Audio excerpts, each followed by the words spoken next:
الحمد للہ رب العالمین والصلاة والسلام علی سید المرسلین وعلی آلہ وصحبہ اجمعین۔ کل ہم نے سورۃ البقرہ کی 2 آیتوں کی تفہیم اور تشریح آپ کی خدمت میں رکھی تھی۔ آج آیت نمبر 185 پیش نظر ہے۔ اعوذ باللہ من الشیطان الرجیم، بسم اللہ الرحمن الرحیم۔ فرمایا گیا شہر رمضان الذی انزل فیہ القرآن، رمضان کا مہینہ وہ مہینہ ہے جس میں قرآن مجید کو نازل کیا گیا ہے۔ ھدی للناس وبینات من الہدی والفرقان، اور اس کے بعد بتایا گیا کہ قرآن مجید کی 3 خصوصیتیں ہیں۔ پہلی چیز تو یہ کہ یہ ھدی للناس ہے، ساری دنیا کے انسانوں کے لیے ہدایت، اور دوسری بات یہ کہ وبینات من الہدی پر مشتمل ہے، ہدایت کی بینات، ہدایت کی صاف باتوں پر مشتمل ہے، اور تیسری بات یہ کہ یہ فرقان ہے، یہ صحیح اور غلط کے درمیان خط امتیاز کھینچنے والی کتاب ہے۔ اس کے بعد کہا گیا فمن شہد منکم الشہر فلیصم، جو شخص بھی تم میں سے، منکم کا مطلب ہے من المسلمین، کیونکہ خطاب پہلے یا ایھا الذین آمنوا سے ہوا تھا، تو تم لوگوں میں سے، تم مسلمانوں میں سے جو شخص بھی اس مہینے کی گواہی دے فلیصم، فمن شہد منکم الشہر فلیصم، ومن کان مریضا او علی سفر فعدۃ من ایام اخر، البتہ تم میں سے جو آدمی مریض ہو یا حالت سفر میں ہو تو پھر وہ دوسرے دنوں میں ان کی قضا رکھ سکتا ہے۔ اس کے بعد ایک بہت ہی اہم ترین قاعدہ بتایا گیا، یرید اللہ بکم الیسر ولا یرید بکم العسر، اللہ تعالیٰ تم لوگوں کے ساتھ آسانیاں کرنا چاہتا ہے اور تم لوگوں کے ساتھ کسی تنگی کا ارادہ نہیں رکھتا۔ وَلِتُكْمِلُوا الْعِدَّةَ، لہٰذا اس گنتی کو پوری کرو، یعنی جتنے روزے چھوٹ گئے ہیں اتنے روزے رکھو۔ عورتیں بھی بیمار اگر ہوتی ہیں 5-7 دن کے لیے، وہ ان کو ان ایام کی تکمیل اور پھر ان کی قضا رکھنی ہوگی۔ مسافر بھی اگر کوئی روزے چھوڑ دیتا ہے تو وہ اس کی تکمیل کرے۔ وَلِتُكْمِلُوا الْعِدَّةَ وَلِتُكَبِّرُوا اللَّهَ عَلَى مَا هَدَاكُمْ، اور پھر ان کو چاہیے کہ وہ اللہ تعالیٰ کی کبریائی بیان کریں اور اللہ کی تکبیر پڑھیں، عَلَى مَا هَدَاكُمْ، کہ اللہ تعالیٰ نے انہیں ہدایت دی، ہدایت کا انتظام فرمایا۔ وَلَعَلَّكُمْ تَشْكُرُونَ، اور اس لیے بھی کہ تم لوگ شکر ادا کرو۔ تو یہاں ذرا غور فرمائیے اس آیت پر کہ ہدایت کا لفظ یہاں پر 3 مرتبہ استعمال ہوا ہے۔ پہلی چیز ھدی للناس ہے، یہ ساری دنیا کے انسانوں کے لیے ایک ہدایت ہے۔ دوسری چیز جو یہاں کہی گئی وہ بینات من الہدی ہے، یعنی ہدایت کی سراسر صاف باتوں پر مشتمل ہے، بین ہے، بینہ ہے، ایمبیگوس نہیں ہے، اس میں کوئی ابہام نہیں ہے، گول مول نہیں ہے، بالکل سیدھی بات کرتا ہے۔ یہدی للتی ہی اقوم، اور تیسری بات جو ہے وَلِتُكَبِّرُوا اللَّهَ عَلَى مَا هَدَاكُمْ، کہ جو ہدایت تمہیں نصیب ہوئی ہے اور اس کا جو تم اہتمام کرتے ہو، اس کے نتیجے میں پھر اللہ کی کبریائی بیان کرو کہ اللہ بہت بڑا ہے، بہت بڑا ہے، اللہ اکبر، اللہ اکبر، اللہ اکبر۔ چنانچہ رسول اللہ صلی اللہ علیہ وسلم عید کی نمازوں میں زائد تکبیرات کا اہتمام کرتے تھے، اور عید کے خطبے میں بھی بار بار اللہ اکبر کہا کرتے تھے، خطبے کے درمیان بھی اللہ اکبر کہتے تھے۔ اور جو صحیح روایات اس بارے میں ہیں، ایک تو روایت ہے 3 رکعت پہلی رکعت میں زیادہ اور 3 رکعت دوسری رکعت میں، لیکن صحیح روایات 12 کی ہیں۔ پہلی رکعت میں 7 اضافی تکبیرات ہوں اور دوسری رکعت میں 5 اضافی تکبیرات ہوں۔ اب ذرا غور فرمائیے کہ یہ جو رمضان کا مہینہ ہے، اس کی فضیلت کے کئی اسباب ہیں۔ تو پہلا تو یہ کہ اس میں روزے فرض کیے گئے، اور دوسری فضیلت اس کی ہے کہ اس میں قرآن نازل کیا گیا ہے، اور تیسری یہ کہ اس میں قرآن پڑھا جاتا ہے، سنا جاتا ہے۔ تو یہ دیکھیے قرآن مجید کا ایک انزال ہے اور ایک اس کی تنزیل ہے، اس کو سمجھ لیجیے۔ تو یہاں تو کہا جا رہا ہے انزل فیہ القرآن شہر رمضان الذی انزل فیہ القرآن، کہ قرآن کو رمضان کے اس مہینے میں نازل کیا گیا ہے، اور وہاں ہے انا انزلناہ فی لیلۃ القدر، اور شب قدر میں اس کو اتارا گیا ہے، اور وہاں سورۃ الدخان میں کہا گیا انا انزلناہ فی لیلۃ مبارکہ۔ تو یہ اس کی ابتدا شب قدر سے ہوئی ہے، اور یہ پورا قرآن عرش الہی سے لوح محفوظ تک اتارا گیا ہے، بیک وقت پورے کا پورا اتارا گیا ہے۔ یہ رمضان کا مہینہ تھا اور قدر کی رات تھی۔ اب آ جائیے اس کی تنزیل دیکھیے باب تفعیل سے ہے، اور بتدریج تھوڑا تھوڑا کر کے اتارنے کو تنزیل کہتے ہیں۔ اس کی تنزیل 23 سال میں ہوئی ہے، اور 114 سورتوں میں سے 90 سورتیں مکۃ المکرمہ میں نازل ہوئی ہیں، اور 24 سورتیں مدینہ منورہ میں نازل کی گئی ہیں۔ تو بتدریج تھوڑا تھوڑا کر کے یہ نازل کیا گیا ہے 23 سالوں میں۔ تو شہر رمضان الذی انزل فیہ القرآن۔ اب قرآن کی اہمیت اس اعتبار سے بھی ہے، 2 باتوں کو سمجھ لیجیے۔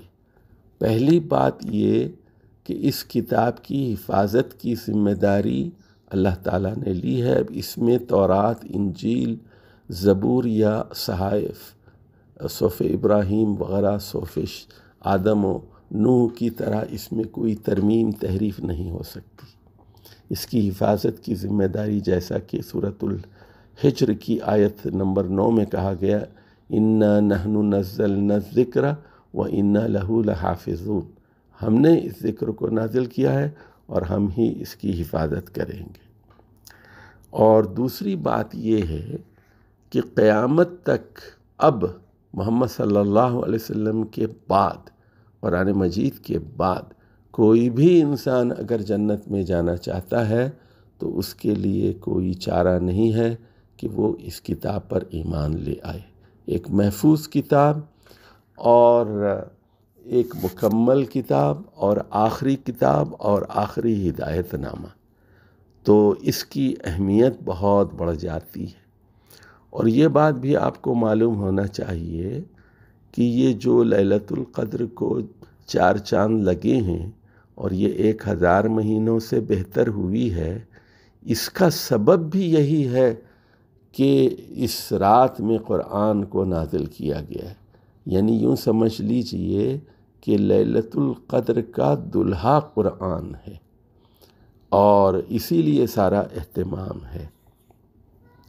اور اس کی یہاں پر جو خصوصیات بیان کی گئیں کہ اس میں پیچ و خم نہیں ہے، بالکل خدا لگتی سیدھی بات کرتا ہے، واضح کلام ہے، مبین ہے، کلام مبین ہے، اور یہ فرقان ہے۔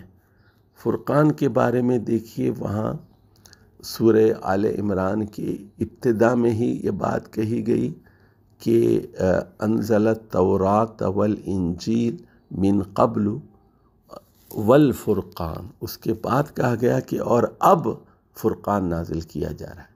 وہاں دیکھیے انجیل اور تورات کے بعد قرآن نہیں کہا گیا، فرقان کہا گیا۔ اس کی وجہ یہی ہے کہ یہ بائبل اور تورات میں ہونے والی تحریفات کا پول کھولنے والی کتاب ہے، یہ فرقان ہے۔ یہ صحیح اور غلط، حلال اور حرام، اور کھرے اور کھوٹے کے درمیان خط فاصل ہے، یہ فرقان ہے، یہ فرق کرنے والی کتاب ہے۔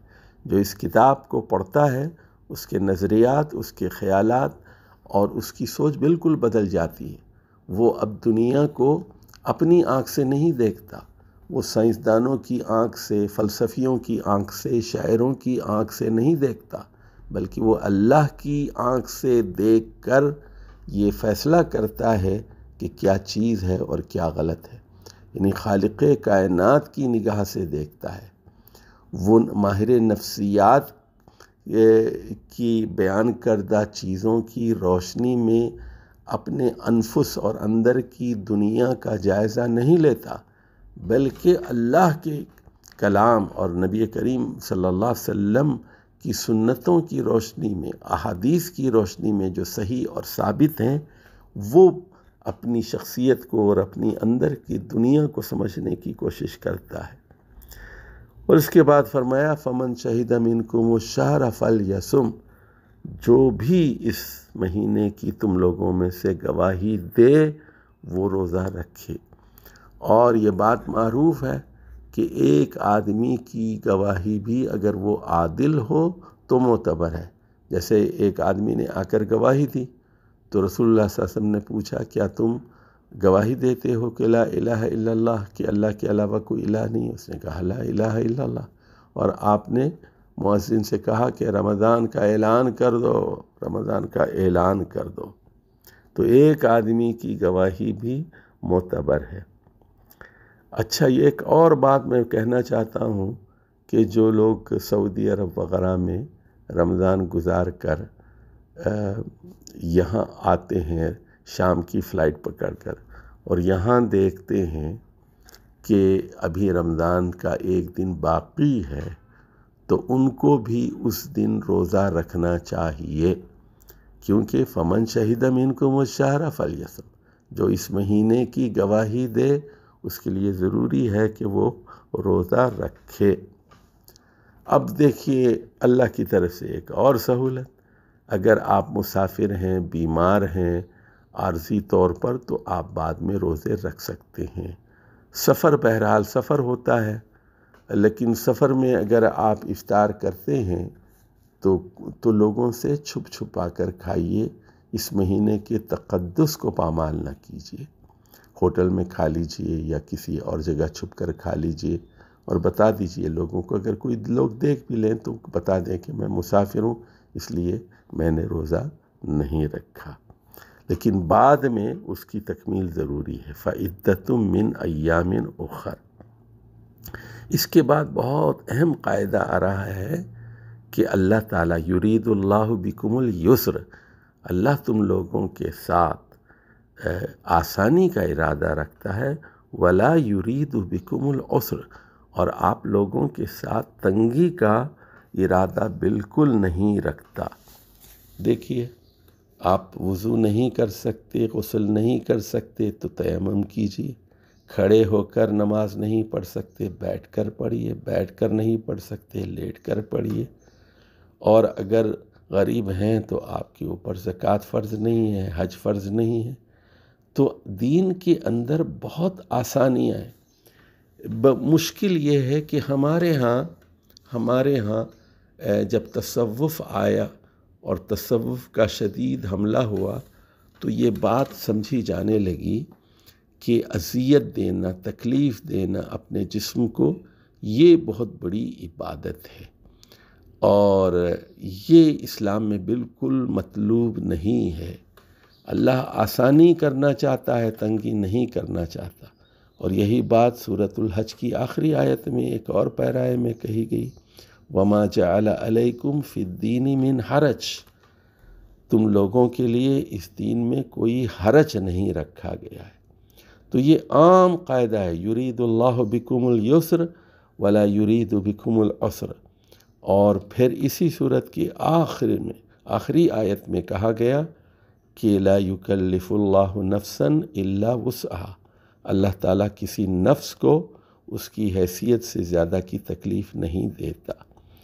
تو وَلِتُكْمِلُوا الْعِدَّةَ، اس چھوٹے ہوئے روزوں کی تکمیل کریں، اور وَلِتُكَبِّرُوا اللَّهَ عَلَى مَا هَدَاكُمْ، اللہ اکبر کا ورد کرتے رہیں عید کے دن، خطبے میں بھی اور عیدگاہ کو جاتے ہوئے بھی اور واپسی پہ بھی، وَلَعَلَّكُمْ تَشْكُرُونَ، اور یہ تکبیر شکر کے جذبات کے ساتھ ہو کہ اللہ تعالیٰ نے ہمیں قرآن دیا ہے اور روزے دیے ہیں، اور قرآن کا اس مہینے سے خاص تعلق ہے۔